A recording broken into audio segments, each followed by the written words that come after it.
नमस्कार साथियों, आप सभी का हमारे YouTube चैनल कृषि ऑनलाइन क्लासेस में हार्दिक स्वागत एवं अभिनंदन है। आज के इस वीडियो में हम जो भारत की महान व्यक्तित्व हैं वो हैं माता सावित्री के बारे में जानेंगे।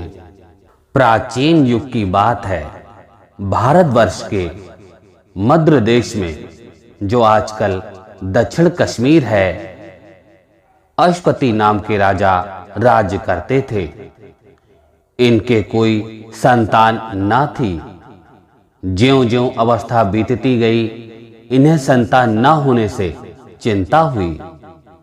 ज्योतिषियों ने इनकी जन्म कुंडली देखकर बताया कि आपके ग्रह बता रहे हैं कि आपके संतान होगी। इसके लिए आप सावित्री देवी की पूजा कीजिए। राजा अश्वपति राज्य छोड़कर वन चले गए। 18 वर्ष तक उन्होंने तपस्या की तो उन्हें कन्या की प्राप्ति हुई। उसका नाम उन्होंने सावित्री रखा। सावित्री अद्वितीय सुंदरी थी। उसकी सुंदरता और गुण की प्रशंसा दूर दूर तक फैलने लगी। ज्यों-ज्यों सावित्री बड़ी होने लगी, उसका रूप निखरने लगा। पिता को उसके विवाह की भी चिंता होने लगी। अश्वपति चाहते थे कि उसी के अनुरूप पति भी मिले, किंतु कोई मिलता ना था। सावित्री का चित्त बहलाने के लिए अश्वपति ने उसे तीर्थ यात्रा के लिए भेज दिया और उसे आज्ञा दी कि तुझे वर चुन लेने की स्वतंत्रता देता हूं। सावित्री का रथ जा रहा था कि उसे एक अद्भुत स्थान दिखाई दिया। अनेक सुंदर वृक्ष थे, चारों ओर हरियाली थी। वहीं एक युवक घोड़े के बच्चे के साथ खेल रहा था। उसके सिर पर जटा बंधी थी, छाल पहने हुए था, मुख पर तेज था। सावित्री ने देखा और मंत्री से कहा कि आज यही विश्राम करना चाहिए।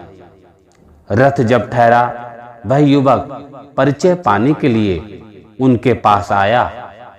उसे जब पता लगा कि वह राजकुमारी हैं, बड़े सम्मान से अपने पिता के आश्रम में ले गया। उसने ये भी बताया कि मेरे माता-पिता दृष्टिहीन हैं। मेरे पिता किसी समय साल्व देश के राजा थे। वह इस समय यहाँ तपस्या कर रहे हैं। मेरा नाम सत्यवान है। दूसरे दिन सावित्री घर लौट गईं। बड़ी लज्जा तथा शालीनता से उन्होंने सत्यवान से विवाह करने की अनुमति मांगी।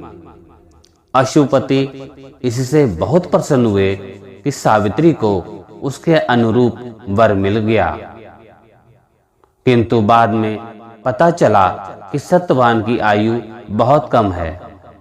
वह 1 साल से अधिक जीवित नहीं रहेगा।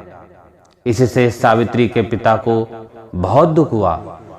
उन्होंने सावित्री को सब प्रकार समझाया कि ऐसा विवाह करना जन्म भर के लिए दुख मोल लेना है।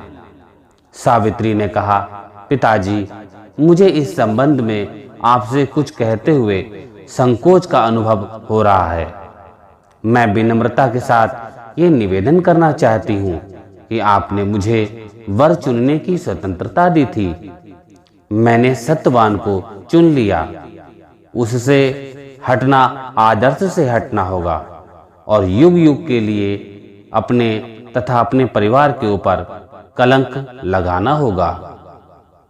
अश्वपति निरुत्तर हो गए। उन्होंने विद्वानों को बुलाकर विचार किया। अंत में राजा अश्वपति सावित्री तथा और लोगों को साथ लेकर सत्यवान के पिता के आश्रम में विवाह करने के लिए पहुंचे। उन्होंने सत्यवान के पिता द्युमतसेन के सामने सावित्री के विवाह का प्रस्ताव रखा। द्युमतसेन ने पहले तो अस्वीकार कर दिया। वह बोले, महाराज, मैं दरिद्र हूँ, तपस्या कर रहा हूँ, यद्यपि किसी समय राजा था, किंतु अब तो कंगाल हूं। राजकुमारी को किस प्रकार अपने यहाँ रख सकूंगा? अश्वपति ने स्थिति बताते हुए विवाह के लिए आग्रह किया। अंत में सत्यवान के पिता मान गए और आश्रम वन में दोनों का विवाह हो गया। अश्वपति बहुत सा धन, अलंकार आदि दे रहे थे। दिमुथसेन ने कुछ भी नहीं लिया। उन्होंने कहा, मुझे इनसे क्या काम? विवाह के पश्चात सावित्री वहीं आश्रम में रहने लगी। उन्होंने अपने सास ससुर तथा पति सत्यवान की सेवा में अपना मन लगा दिया। सत्यवान और सावित्री सदा लोक कल्याण तथा उपकार की बातें करते थे। सावित्री दिन भर घर का कामकाज करती थी।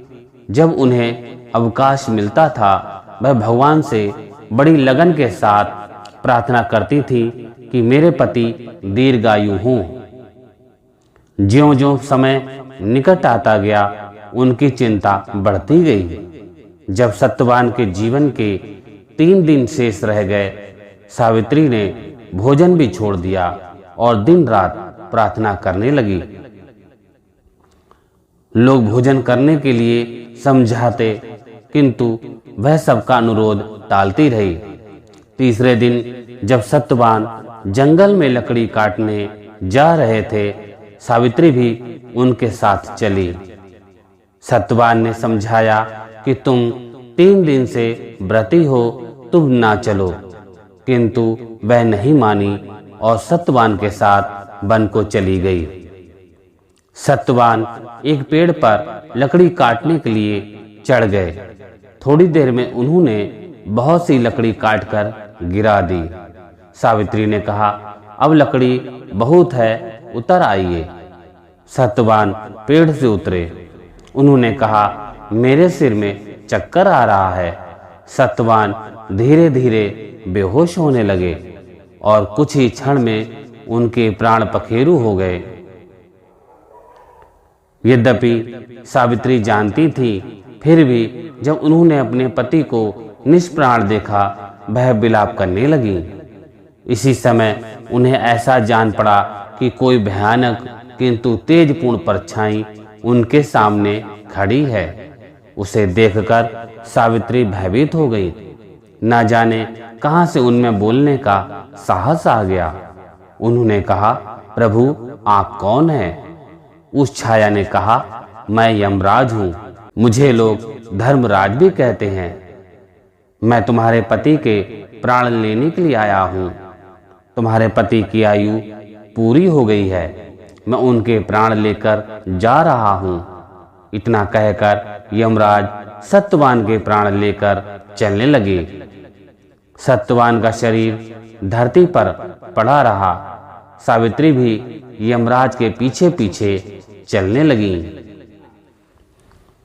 थोड़ी देर बाद यमराज ने मुड़कर पीछे देखा तो सावित्री भी चली आ रही हैं। यमराज ने कहा, सावित्री तुम कहाँ चली आ रही हो? जिसकी आयु शेष है वह हमारे साथ नहीं आ सकता, लौट जाओ। इतना कहकर यमराज आगे बढ़े। कुछ देर बाद यमराज ने फिर मुड़कर देखा तो सावित्री चली आ रही हैं। यमराज ने कहा, तुम क्यों मेरे पीछे आ रही हो? सावित्री बोली, महाराज मैं अपने पति को कैसे छोड़ सकती हूँ? यमराज ने कहा, जो ईश्वर का नियम है वह नहीं टल सकता। तुम चाहो तो कोई वरदान मुझसे मांग लो। सत्यवान का जीवन छोड़कर और जो मांगना हो मांगो और चली जाओ। सावित्री ने बहुत सोचकर कहा, मेरे सास ससुर देखने लगे और उन्हें उनका राज मिल जाए। यमराज ने कहा, ऐसा ही होगा। थोड़ी देर बाद उन्होंने देखा कि सावित्री फिर पीछे पीछे आ रही हैं। यमराज ने सावित्री को बहुत समझाया और कहा, अच्छा एक वरदान और मांग लो। सावित्री ने कहा, मेरे पिता को संतान प्राप्त हो जाए। यमराज ने ये वरदान भी दे दिया और आगे बढ़े।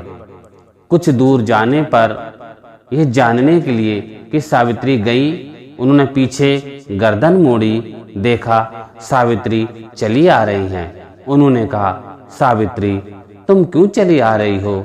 ऐसा कभी नहीं हुआ कि कोई व्यक्ति सशरीर मेरे साथ जा सके, इसलिए तुम लौट जाओ। सावित्री ने कहा, मैं इन्हें छोड़कर नहीं जा सकती, शरीर का त्याग कर सकती हूँ। यमराज चकराए कि यह कैसी स्त्री है, इतनी दृढ़, कोई बात ही नहीं मानती, पता नहीं क्या करना चाहती है। उन्होंने कहा, अच्छा एक वरदान मुझसे और मांग लो और मेरा कहना मानो। भगवान की जो आज्ञा है उसके विरुद्ध लड़ना बेकार है। सावित्री ने कहा, महाराज आप यदि वरदान ही देना चाहते हैं तो ये वरदान दीजिए कि मुझे संतान प्राप्त हो जाए। यमराज ने कहा, ऐसा ही होगा। यमराज आगे बढ़े, किंतु कुछ ही दूरी पर उन्हें ऐसा लगा कि वह लौटी नहीं। यमराज को क्रोध आ गया। उन्होंने कहा, तुम मेरा कहना नहीं मानती हो। सावित्री ने कहा, धर्मराज आप मुझे संतान प्राप्ति का आशीर्वाद दे चुके हैं और मेरे पति को अपने साथ लिए जा रहे हैं, ये कैसे संभव है? यमराज को जब ध्यान आया, उन्होंने सत्यवान के प्राण छोड़ दिए और सावित्री की दृढ़ता और धर्म की प्रशंसा करते हुए चले गए। इधर सावित्री उस पेड़ के पास पहुंची जहां सत्यवान का शरीर पड़ा था। सावित्री ने अपनी दृढ़ता तथा तपस्या के बल से असंभव बात संभव बना दी। तप और दृढ़ता में इतना बल होता है कि उसके आगे देवताओं को भी झुक जाना होता है। इसी कारण सावित्री हमारे देश की नारियों में सिरमौर हो गई और आज तक वह हमारा आदर्श बनी है। साथियों, आपको सावित्री जी की ये कहानी पसंद आई है तो प्लीज़ इसको शेयर ज़रूर कीजिएगा और यदि आप हमारे YouTube चैनल पर नए हैं तो प्लीज़ हमारे चैनल को सब्सक्राइब करके हमें अनुग्रहित करने की कृपा करें। धन्यवाद।